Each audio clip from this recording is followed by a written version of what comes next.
Nous allons faire aujourd'hui une incursion dans le secteur de la construction en Suisse avec Maxime Angion, responsable des ressources humaines de PMV Group, un label qui regroupe plusieurs PME actives dans le domaine de l'électricité, de l'ingénierie, du chauffage et de l'énergie. Le secteur est dynamique, il recrute des talents et Maxime va nous faire partager les valeurs de son entreprise tout en dévoilant son processus de recrutement. Allez, c'est parti! Bienvenue sur Travailler et vivre en Suisse, le seul podcast entièrement dédié à l'emploi et à l'expatriation en Suisse. Nous vous aidons à mieux comprendre la Suisse et à concrétiser votre projet professionnel avec des conseils et des infos pratiques. Résidents, expatriés, frontaliers, écoutez dès maintenant notre spécialiste, David Talerman. Bonjour, j'ai le plaisir de recevoir aujourd'hui Maxime Angion, responsable des ressources humaines chez PMV Group, un label qui regroupe plusieurs entreprises actives dans le secteur de la construction. Alors Maxime, merci beaucoup de ta présence. Je vais donc commencer par cette première question. Présente-moi ta société. Alors, tout d'abord, bonjour David, et puis merci à toi pour cette invitation. Donc, notre société, en fait, PMV Group, PMV Group, en fait, c'est un label qui regroupe plusieurs entités qui sont actives dans le domaine du bâtiment, de la construction. Donc, la première entreprise qui est la plus connue, ça s'appelle Savoie SA. C'est une entreprise d'électricité située à Carouge qui compte une soixantaine de collaborateurs et qui est une entreprise qui a plus de 50 ans d'existence. On a également l'entreprise Uber SA qui est située à Nyon, qui est une entreprise centenaire qui est composée d'une trentaine de collaborateurs également dans tout ce qui concerne l'électricité, la domotique, donc tout ce qui est maisons qui peuvent être gérées à distance via des applications, on va dire. On a également l'entreprise Vionnet SA qui est une entreprise de chauffage qui est située à Gland, qui compte une dizaine de collaborateurs. Nous avons l'entreprise PMV Gestion et Conseil SA. C'est l'entreprise sur laquelle j'ai mon contrat d'ailleurs. Donc là, typiquement, on fournit des prestations à des clients, des TPE en général, des TPE, pas encore des PME, mais presque, pour tout le domaine administratif, compta, ressources humaines. On vient en aide avec nos méthodes. Et puis, on a également, pour finir, l'entreprise Image, qui est un bureau d'ingénieurs et qui compte 5 personnes, donc qui conçoit des plans, qui répond aux soumissions, etc. Donc, c'est une entreprise en tout et pour tout. Le groupe a plus de 150 salariés, sachant que mon directeur, qui est Philippe Massonnet, qui est président de l'EIT à Genève, donc l'association des électriciens, qui est connue comme le loup blanc ici, vient de prendre des parts dans une entreprise qui s'appelle Egelec, toujours dans le domaine de l'électricité, mais spécialisée dans tout ce qui est imagerie médicale, dans tout ce qui est data center, donc encore de l'électricité, mais l'électricité au sens large. Et il y a 60 collaborateurs, voilà. Vraiment un très très joli groupe et bien diversifié, vraiment, ouais, ça donne envie. Merci Maxime pour cette présentation. Alors, on est en phase, on va dire, dans une phase plutôt intéressante pour le recrutement, hein. On voit bien, on le sait, hein, il y a quand même un certain dynamisme en fait de l'économie, en tout cas de la Suisse et en particulier aussi de la Suisse romande. Alors, aujourd'hui, j'imagine qu'avec autant d'entreprises, vous recherchez des profils. Quel type de profil vous recherchez en ce moment, Maxime? Alors, en ce moment, on cherche tout ce qui est profil technique, donc des chefs de chantier, beaucoup de monteurs qualifiés, donc autonomes sur des chantiers, sachant que nous, notre focus, c'est vraiment la qualité. On se démarque de nos concurrents de par la qualité de nos prestations et on n'ira pas au plus bas prix avec des prestations qui ne seront pas à la hauteur de nos clients. Donc, nous, c'est vraiment la qualité, donc des profils techniques, des profils de personnes autonomes et expérimentées. D'accord. Avec quel type de formation? Est-ce que vous avez en tout cas des préférences au niveau des filières de formation? Comment ça se passe de Alors, ce côté? effectivement, dans l'électricité en général, c'est bien d'avoir un CFC, un CFC d'installateur électricien, de monteur électricien.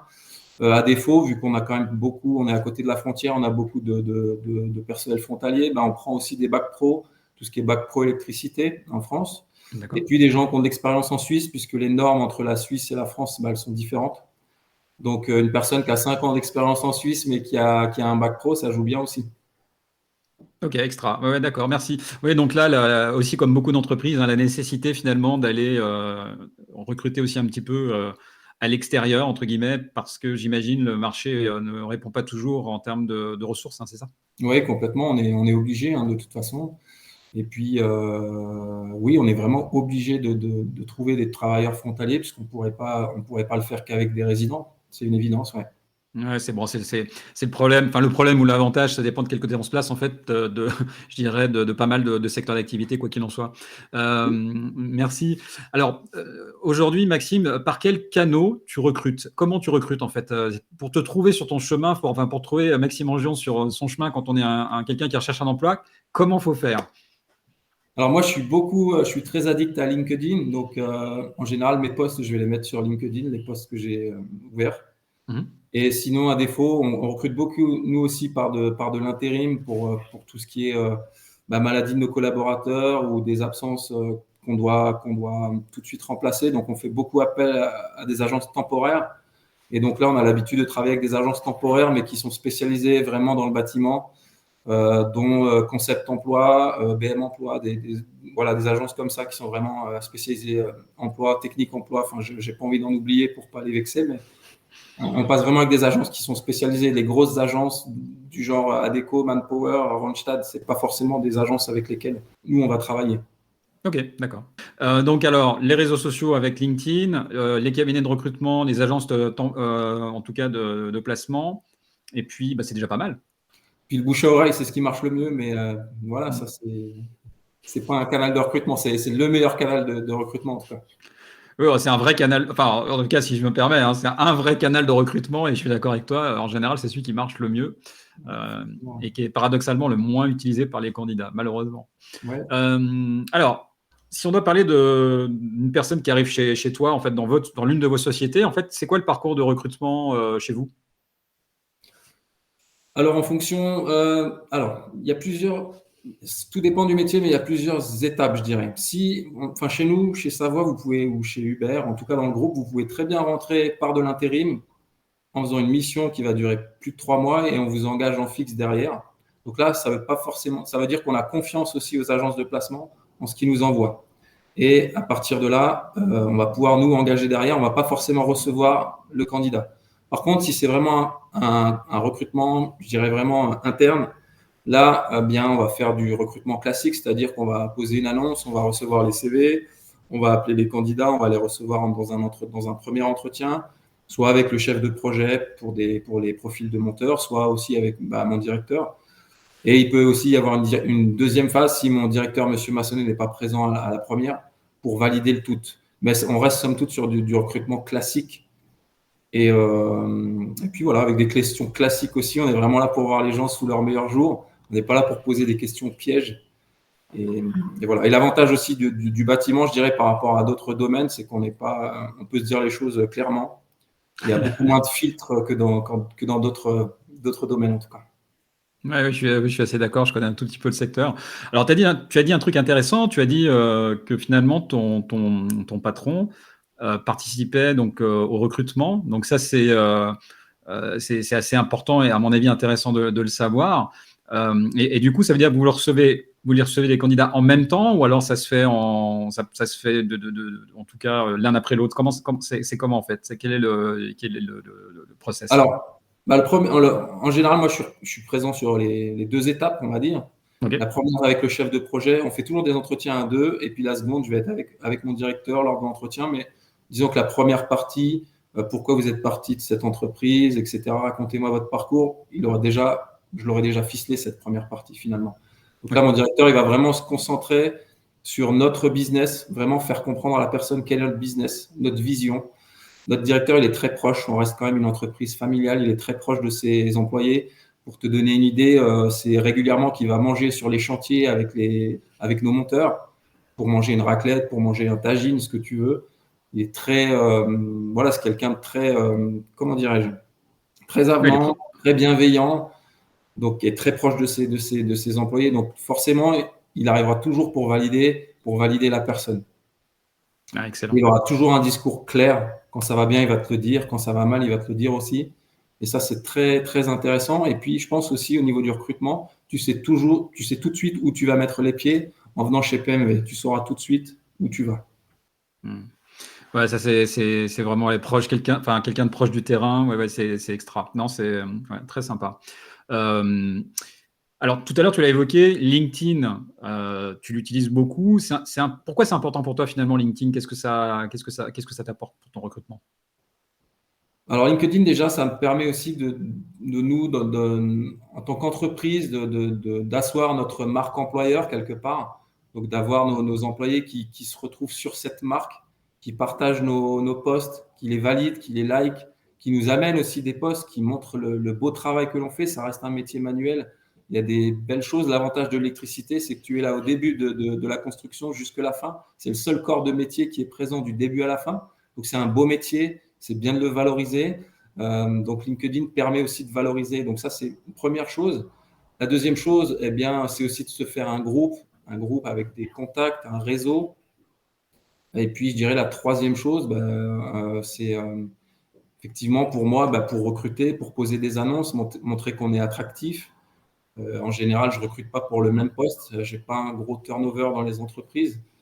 Donc, c'est vraiment recruter pour recruter, quoi, finalement, pour se développer, pour continuer tout cela. Sachant que j'ai oublié de le dire au début, mais on va ouvrir ce mois-ci une entreprise qui sera spécialisée dans le solaire, donc à Nyon. Donc, ça va nous ouvrir encore une fois un nouveau business et puis qui vient compléter finalement tous nos autres business. Donc là, c'est sûr que on va partager beaucoup de choses. On va essayer de vendre aussi notre entreprise et de vendre surtout. Vraiment, c'est le beau métier de nos collaborateurs et puis vraiment leur savoir-faire. On est très fiers de ça, d'avoir des équipes qui font du travail de qualité. On est vraiment fiers de ça. Et c'est toujours plaisant de pouvoir le montrer sur LinkedIn. Oui, effectivement, c'est vrai que c'est intéressant. Comme tu le dis, c'est un métier manuel et quand tu peux en plus montrer le résultat, par exemple, de quelque chose, c'est encore plus parlant. Effectivement, je suis d'accord. Merci. Alors, on va parler maintenant du CV, c'est-à-dire le CV que tu reçois. Quand tu le reçois en fait sur ton bureau, dans ta boîte, on va dire, ta boîte mail. Pour toi, c'est quoi finalement un bon CV pour toi, Maxime, personnellement?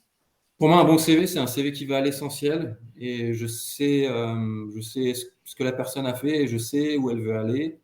Voilà, pour moi, c'est ça. J'ai pas besoin d'un long CV sur 2 pages. Moi, j'ai vraiment besoin d'aller à l'essentiel. Et peu importe le poste, je dirais que ce soit pour des postes de monteur électricien comme des postes d'assistant administratif, assistant technique, comme on peut rechercher de chef de projet. J'ai pas besoin que tu me dises que tu as géré 60 personnes et que tu as fait des millions de chiffres d'affaires. Et puis, tu l'as dit dans un de tes derniers posts également, il y a beaucoup de CV aussi où il y a des mensonges et c'est très dangereux, ça, surtout en Suisse. Moi, je préfère un CV qui soit honnête, qui aille l'essentiel. Et finalement, on accorde de moins en moins d'importance aujourd'hui au CV. C'est vraiment une première porte, mais ça ne fait pas tout. On accorde beaucoup plus d'importance sur les soft skills. On en a, enfin, voilà, sur les compétences comportementales, voilà. Et c'est ça, émotionnel. Et je pense que c'est ça aussi qui fait la différence. Donc moi, finalement, pour des postes de monteur, je vais effectivement voir la personne. Si je vois qu'elle bouge tous les 3 mois d'emploi, forcément, je vais avoir un peu peur. Mais si je vois que c'est une personne qui reste 3 ans dans le même poste, voilà, tout de suite, ça me parle. C'est ces personnes-là que j'ai envie de rencontrer, en tout cas. Ouais, je comprends. Ouais, alors comment dire, les compétences comportementales, je suppose que pour une entreprise qui a des valeurs, c'est encore plus important hein, de les vérifier de votre côté. Enfin, il faut absolument que les valeurs humaines, en tout cas, j'imagine, du candidat correspondent avec l'idée que vous en faites. Effectivement, faut que ça corresponde avec les valeurs qu'on a dans notre groupe, la bienveillance, le respect, toutes ces belles valeurs, mais qui existent vraiment, qui ne sont pas forcément formalisées, mais en tout cas qui existent. Voilà, on a une très très bonne ambiance. C'est vraiment pas pour vendre du rêve, mais on a vraiment une très bonne ambiance au sein du groupe et on n'a pas envie d'avoir un mouton noir qui vient tout pourrir. Donc c'est vraiment important oui, nous on recrute aussi beaucoup sur ça, sur le comportement et des gens qui vont se fondre dans le moule et qui vont apporter aussi leur pierre à l'édifice. Ça ne veut pas dire que faut que toutes les personnes restent dans un cadre, etc. Moi, je trouve que les profils atypiques, c'est super bien aussi. Ça permet aussi de développer. Et moi, l'avantage aussi, j'en ai pas parlé, mais l'avantage qu'on a dans notre groupe, c'est qu'on a des profils d'apprentis. On en a 12 apprentis. On est quand même une entreprise formatrice. Et puis, tu as des personnes qui partent à la retraite. Cette année, j'en ai 3 qui partent à la retraite qui ont 61 ans. Donc, on a tout type de profil, on a tout type d'âge, on a tout type de religion, tout type de nationalité. Et c'est ça qui est enrichissant. Donc, on se base aussi vraiment beaucoup sur le comportement. On s'en moque finalement de son origine, de son lieu d'habitation. À partir du moment où la personne peut nous apporter quelque chose, qu'elle est motivée et qu'elle est bienveillante et qu'elle aime le travail bien fait, c'est sûr qu'elle va coller avec le groupe et les ambitions de notre directeur. Merci, merci Maxime. On va parler peut-être de la lettre de motivation. C'est un élément aussi du dispositif en tout cas de candidature. C'est important pour toi la lettre de motivation, tu les regardes? Alors moi, je les regarde parce que j'ai eu la chance de travailler avec un de mes anciens directeurs, mais il y a plus de 10 ans maintenant, qui lui ne recrutait que par la lettre de motivation. Donc, c'était très enrichissant d'avoir une formation par rapport à cela. C'est vrai que la lettre de motivation, ça fait la différence. Donc, moi, j'aime bien les lire. J'aime bien voir si la personne, elle s'est renseignée sur notre entreprise avant, si elle a compris aussi ce que l'on fait. Donc, ouais, ça m'intéresse. Et puis de comprendre aussi pourquoi elle postule finalement. Donc, malheureusement, c'est un peu mis de côté par les gens, ce que je peux comprendre, parce que si tu es en recherche d'emploi et que tu dois envoyer 100 CV à la semaine, enfin 100 dossiers à la semaine avec des lettres de motivation que tu dois adapter à chaque fois, c'est pas forcément facile. En tout cas, je pense que quand tu as un très bon attrait pour une entreprise ou pour un groupe, c'est hyper important de bien la compléter, cette lettre, et vraiment de montrer pourquoi tu as envie de travailler dans cette entreprise. D'accord. Bon, alors là, tu vois, tu viens de mettre un gros coup de canif à certains conseils que je donne. Je dis pas qu'il faut pas, je dis pas qu'il faut pas faire de lettre de motivation, mais je leur explique qu'effectivement, quand on a pas mal de, quand on répond à une annonce, notamment, où finalement le recruteur s'attend à recevoir parfois jusqu'à des centaines de candidatures, ce qui n'est peut-être pas ton cas d'ailleurs, hein, mais en tout cas, ça arrive assez fréquemment. Et je leur dis, en fait, le document le plus regardé, ça reste le CV.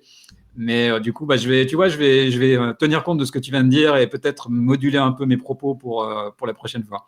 Non, mais je suis d'accord, hein, je suis d'accord avec toi, mais pour moi, à partir du moment où le CV est intéressant, effectivement, je vais regarder la lettre.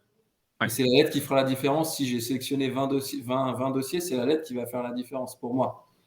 Parce qu'après, on peut aussi avoir un parcours qui n'est pas forcément le plus joli possible, comme le mien d'ailleurs, hein. Moi, je n'ai pas fait Paris-La Sorbonne ou des grandes universités ou l'Université de Genève, par exemple.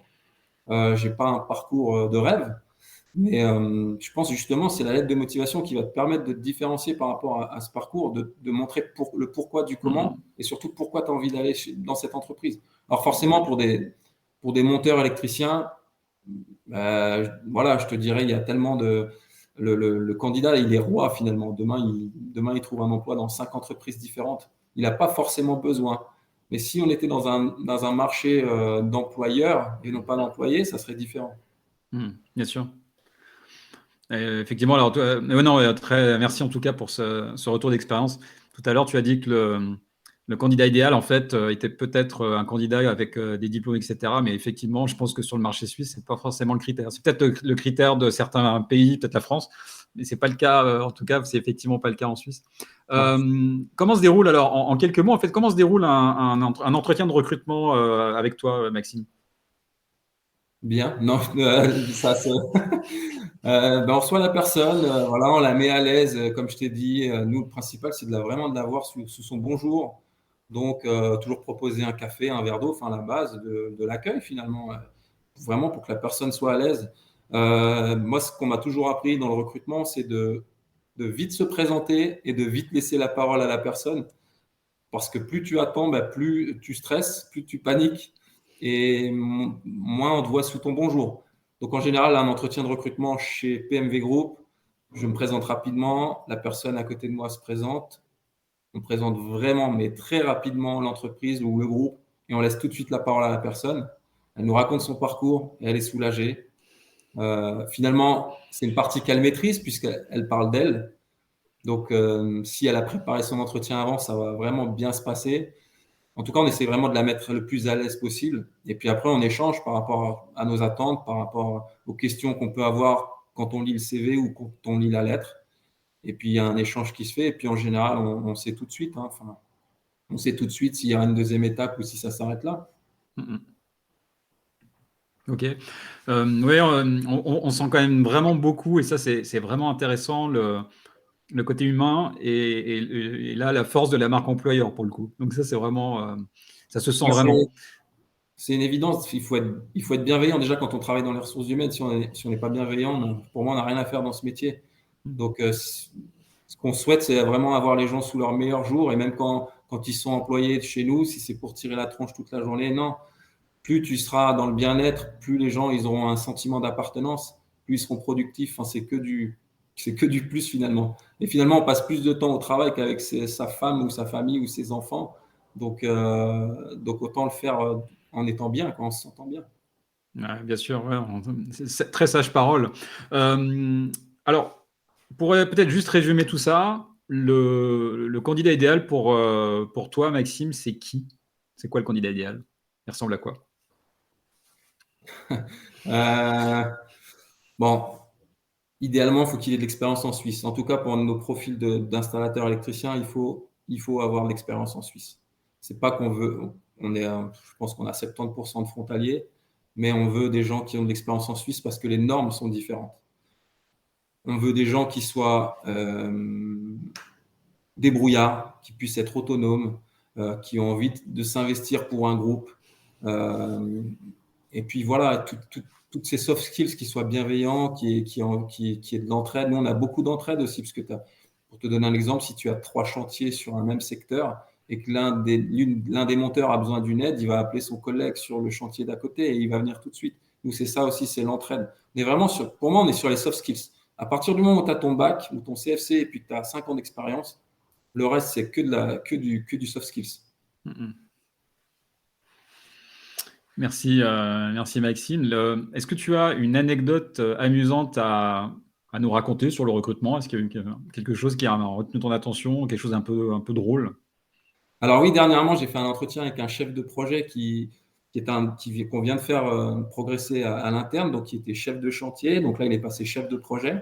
Et puis, c'était son premier entretien de recrutement. On recevait une personne pour un poste de monteur électricien. Et puis, je le brief avant. Je lui dis, écoute, Nico, là, d'abord, nous, on se présente vite. Hein, et puis, on laisse tout de suite la parole à la personne pour qu'elle se sente à l'aise et qu'on la voit sous son meilleur jour. Et puis, en fait, Nico, c'était son premier entretien. Et Nico, il a tenu la parole pendant 20 minutes. Et après la vingtaine de minutes, la personne, elle a pu placer enfin un mot, donc toute rouge, limite décomposée. Mais c'était assez drôle. Ouais. Je vais me moquer de lui pendant un petit moment. Ouais, c'était assez drôle. Pauvre candidat, mais bon, effectivement. Pauvre Nico maintenant. Alors, pour finir, et là, ce sera la dernière question, en fait, on peut quand même dire en fait que le Covid, la pandémie ont quand même changé pas mal de choses au niveau du recrutement RH. Alors, toi, en tant que professionnel RH, on se dirige vers quoi finalement? On se dirige beaucoup en tout cas sur la profession RH, on se dirige exclusivement sur des métiers, sur le développement des compétences des collaborateurs, sur un accompagnement des collaborateurs. Tous les métiers qui ont finalement une faible valeur ajoutée, comme les salaires. Donc, je ne dis pas que ce n'est pas important. Ce que je suis en train de dire, c'est que finalement, ce qu'on attend de la personne qui fait les salaires, c'est que les salaires soient justes, qu'ils soient versés à temps. Tu n'attends pas d'une personne qui fait les salaires d'avoir des erreurs tous les mois. Donc, ça, c'est une profession qui sera amenée à disparaître avec le temps, qui a déjà commencé à disparaître puisque les robots, l'intelligence artificielle fait déjà 90% du travail. Il y a des métiers également qui sont externalisés, comme tous les métiers qui concernent le droit du travail, où là, tu vas typiquement appeler un service juridique, le SAGEC à l'affaire, ou etc., ou ton avocat, ce que tu veux. Ça, c'est des métiers où finalement, c'est pas forcément, c'est englobé dans les RH, mais tu atteins vite tes limites en tant qu'RH dans ces métiers-là. Donc, on va vraiment être centré sur l'humain, centré sur le bien-être, centré sur le sentiment d'appartenance, vraiment le développement des collaborateurs. Encore une fois, nous, chez PMV Group, on propose par année entre 4 et 5 formations à l'interne pour développer nos collaborateurs. Ça veut dire qu'on mise vraiment sur nos collaborateurs, on mise sur leur employabilité, on mise sur le développement de leurs compétences parce qu'on sait qu'après, derrière, eux, ils se sentiront mieux dans l'entreprise et derrière, on sera encore plus performant. Donc, vraiment, l'avenir RH, ça sera vraiment d'être centré sur l'humain. Finalement, c'est la mission première des ressources humaines, à mon sens.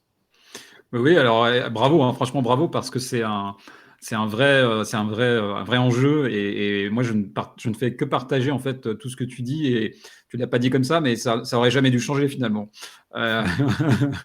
Non, extra. Mais écoute, merci beaucoup. Alors moi, je suis pas un professionnel de ton secteur d'activité, mais je t'assure que tu m'as réellement donné envie de venir travailler pour vous. Mais vraiment, tu vois, c'est incroyable. J'espère vraiment que les personnes qui écoutent, qui vont écouter en tout cas ce podcast et qui vont peut-être voir cette vidéo, eh bien, vont en tout cas être intéressés par toi, par ton entreprise, ou tes entreprises, enfin vos entreprises, parce qu'il y en a plusieurs. Donc moi, j'invite vraiment les personnes qui sont justement dans le secteur d'activité à se renseigner, bien sûr, de contacter finalement Maxime Angion sur LinkedIn, hein, tout simplement. C'est probablement le moyen le plus simple de t'attraper.